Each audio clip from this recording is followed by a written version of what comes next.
Queen for the Day, otherwise known as Queen or sometimes QFTD, but most often Queen.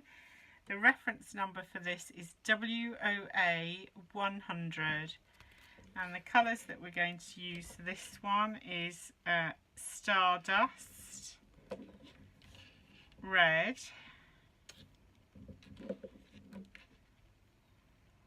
turquoise and green.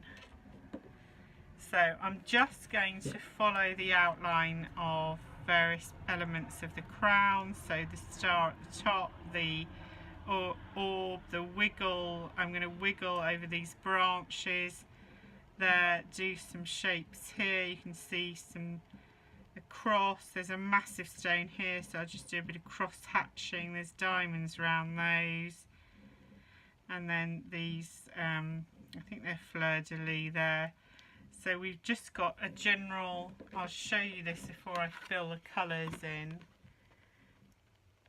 So I've just followed the shape of the stones, and then here particularly, because it's such a massive stone, I've just followed some of the facets with this. And then I'm just going to go and blob, well not blob, but lightly touch where I can see the colours. So there's some square stones there, so I'm just doing an L. I'm not trying to fill in the whole stone, I'm just putting a nuance of the colour there. And then we've got some rubies here.